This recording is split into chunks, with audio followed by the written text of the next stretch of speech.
शं वरुणः शन्नो भवत्वर्यमा शन्न इन्द्रो बृहस्पतिः शन्नो विष्णुरुक्रमः ॐ शान्ति शान्ति शान्तिः।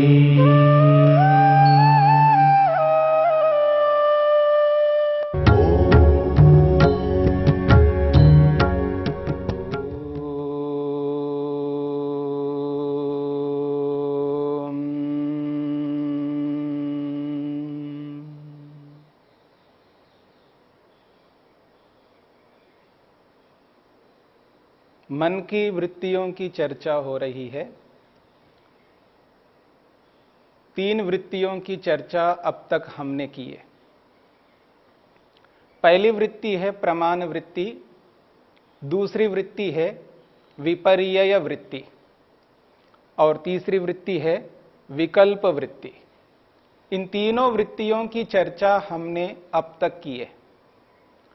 ये जो पहली वृत्ति है प्रमाण वृत्ति, ये प्रमाण वृत्ति जिसके माध्यम से व्यक्ति नाना प्रकार के व्यवहारों को करता है, यथार्थ पदार्थों का ज्ञान कराता है। ये प्रमाण वृत्ति प्रमाणों से मनुष्य को ज्ञान प्राप्त होता है, पदार्थों से संबंधित ज्ञान प्राप्त होता है।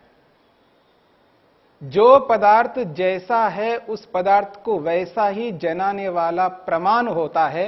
इस प्रमाण वृत्ति के माध्यम से नाना प्रकार का ज्ञान व्यक्ति प्राप्त करता है। यानी यथार्थ पदार्थों का ज्ञान कराने वाली वृत्ति को प्रमाण वृत्ति कहते हैं। दूसरी वृत्ति है विपर्यय वृत्ति और यह प्रमाण वृत्ति से सर्वथा भिन्न है।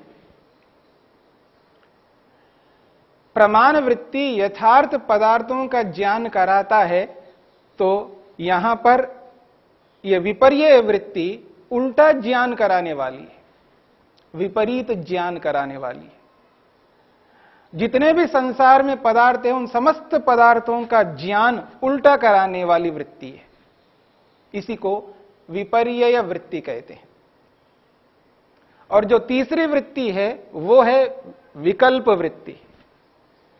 विकल्प वृत्ति एक पदार्थ को पृथक करके, भिन्न करके, अलग करके ज्ञान कराने वाली है। एक वस्तु को दो करके, 2 विभागों में बांट करके उसका ज्ञान कराती है। तो तीनों वृत्तियां अलग अलग ज्ञान करा रही है।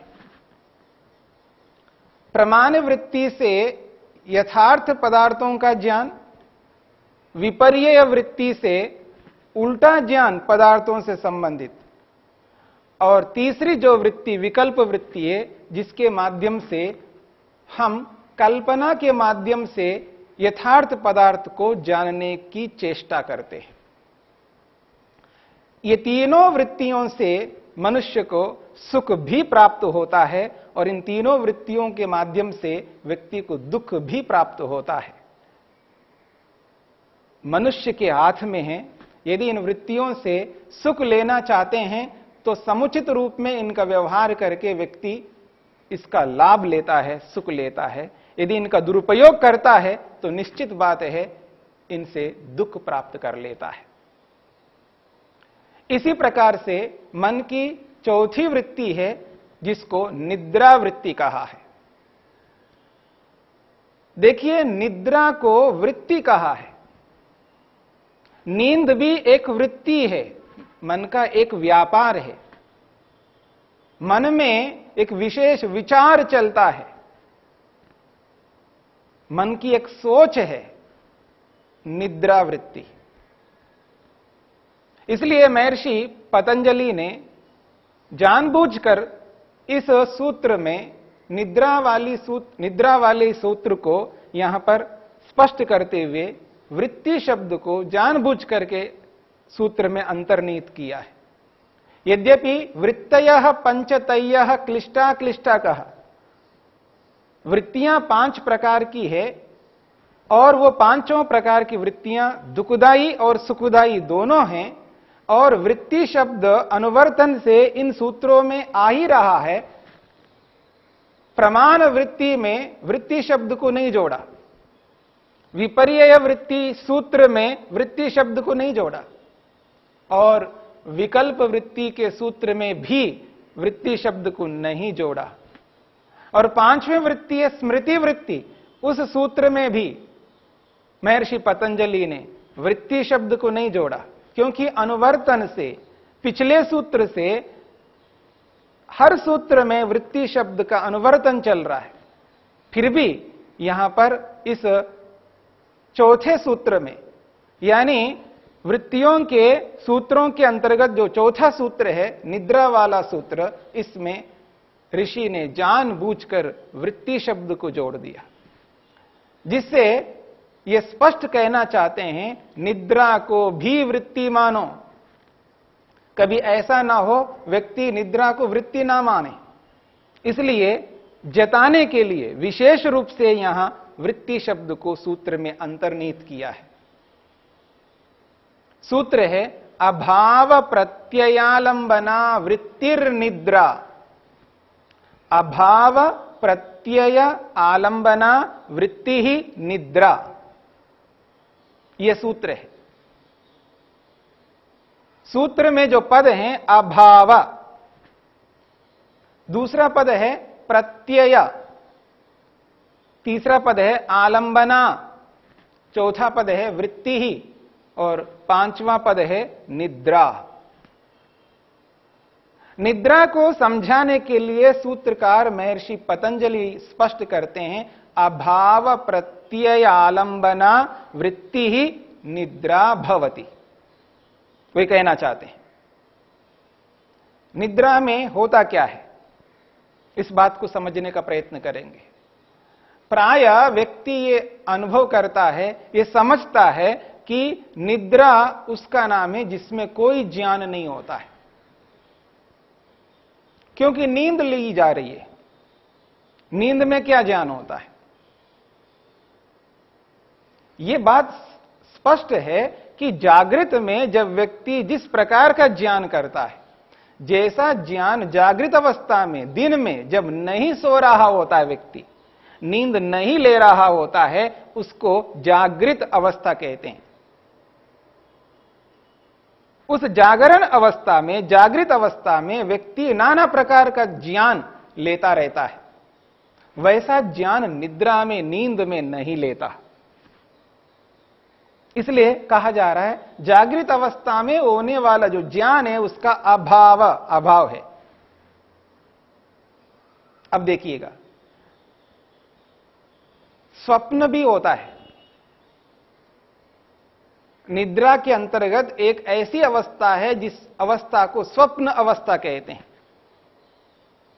और स्वप्न अवस्था वो अवस्था होती है, ना जागृत अवस्था है और ना निद्रा की अवस्था है। इन दोनों की जो बीच की अवस्था है उसका नाम है स्वप्न अवस्था। न तो पूर्ण रूप से जागृत है व्यक्ति और न पूर्ण रूप से निद्रा में गया हुआ है।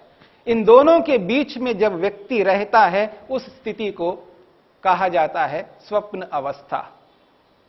और स्वप्न अवस्था में भी व्यक्ति को नाना प्रकार का ज्ञान होता है, और इस बात को सभी जानते हैं, स्वप्न में पता नहीं व्यक्ति क्या क्या जान रहा होता है।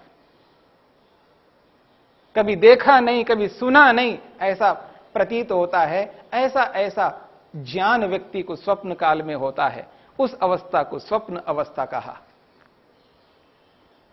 तो अभाव शब्द जागृत अवस्था को भी कहता है और अभाव शब्द स्वप्न अवस्था को भी कहता है। तो यहां पर स्पष्ट किया जा रहा है अभाव जागृत अवस्था का अभाव है निद्रा की अवस्था में। जब व्यक्ति नींद ले रहा हो, उस नींद की स्थिति में, निद्रा की स्थिति में जागृत अवस्था नहीं है, जागृत अवस्था का अभाव है। उधर जागृत अवस्था का अभाव है, इधर निद्रा की स्थिति भी ना हो, और उन दोनों के बीच में जो स्वप्न अवस्था है, उस स्वप्न अवस्था को कहा जाएगा कि न तो जागृत अवस्था में व्यक्ति और कोई ये ना समझे निद्रा की अवस्था में स्वप्न हो, वो स्वप्न अवस्था का भी अभाव बताया जा रहा है। तो दो अवस्थाओं का अभाव बताया जा रहा है निद्रा की स्थिति में, जागृत अवस्था का अभाव और स्वप्न अवस्था का अभाव। इन दो अवस्थाओं से रहित जो स्थिति है उस स्थिति को यहां पर निद्रा कहा गया है।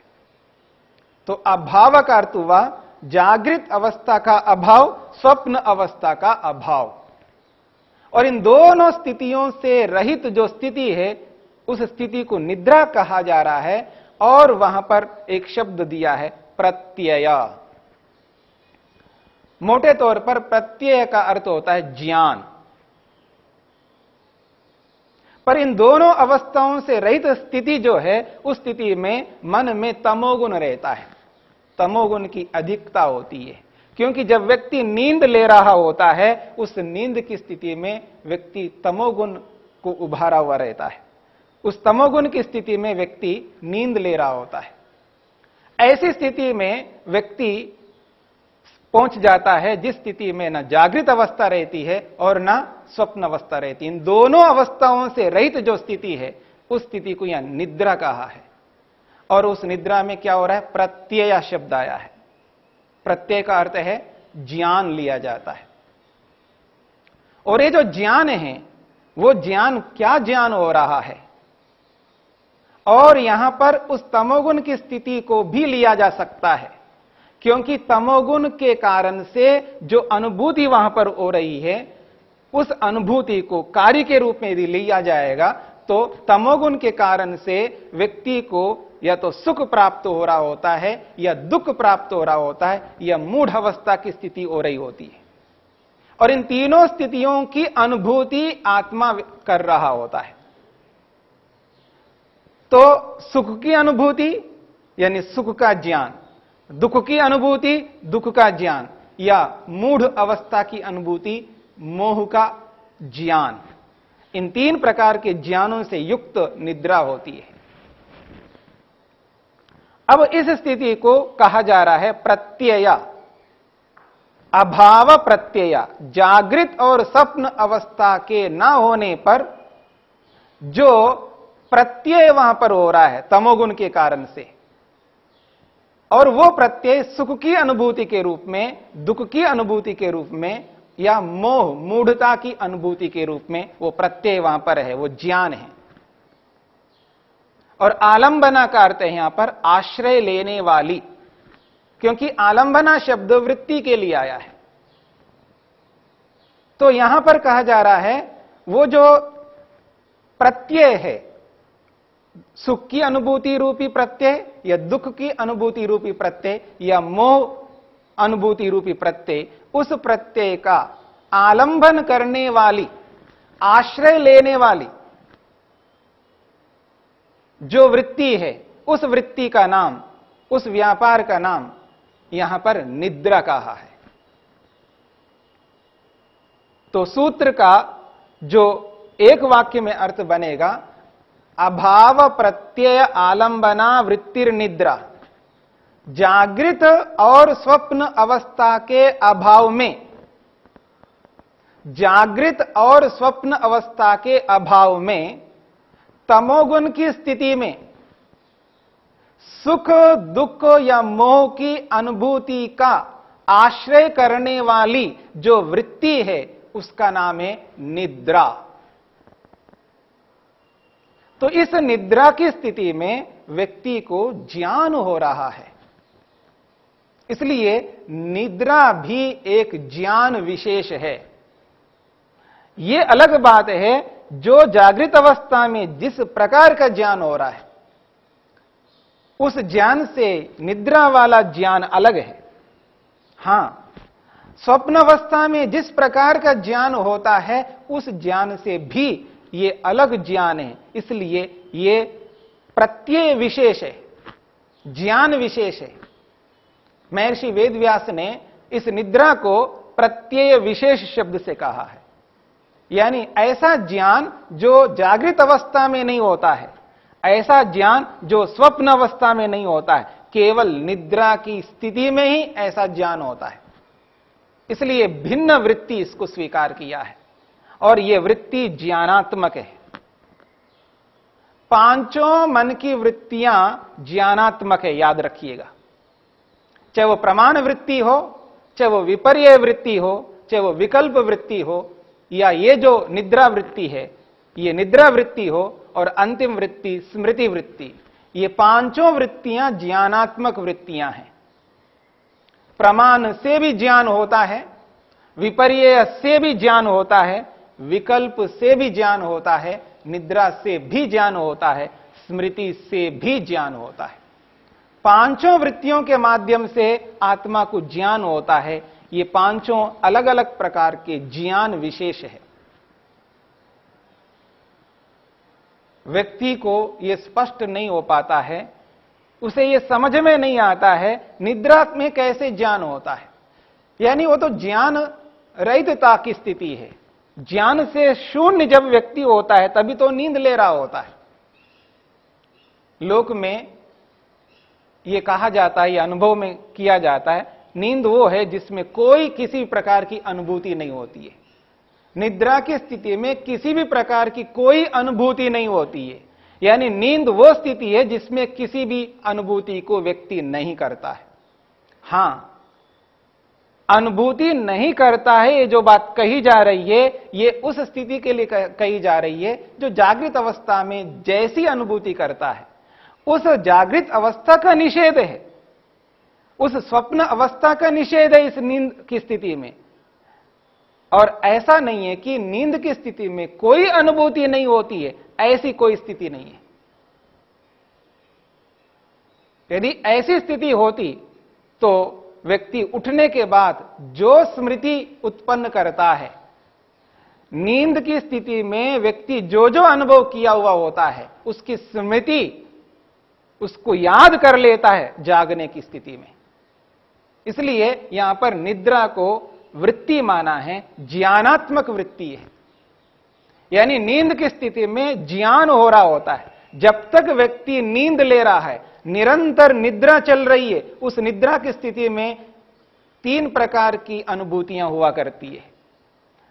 सुख की अनुभूति या दुख की अनुभूति या मोह मूढ़ता की अनुभूति होती है। ये तीनों ज्ञान हैं, सुख का ज्ञान, दुख का ज्ञान या मोह का ज्ञान। इन तीनों ज्ञानों में से किसी न किसी एक अनुभूति निद्रा के काल में निरंतर हो रही होती है। इसलिए इसको निद्रा वृत्ति कहा है। और जानबूझ करके महर्षि पतंजलि ने सूत्र के अंदर वृत्ति शब्द को इसलिए जोड़ा ताकि कोई व्यक्ति यह ना समझे कि नींद में कोई वृत्ति नहीं होती है, नींद में कोई अनुभूति नहीं होती है। ऐसा नहीं है। इसलिए इस चौथा वृत्ति में वृत्ति शब्द को स्पष्ट करते हुए जोड़ दिया है।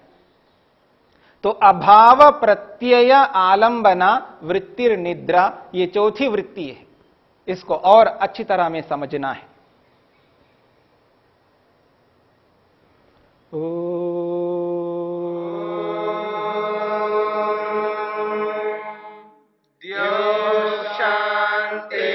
शांतिरंतरिक्षं शांति पृथिवी शांतिरापः शांतिरोषधयः शांतिः वनस्पतयः शांतिर्विश्वे देवा शांतिर्ब्रह्म शांति सर्वं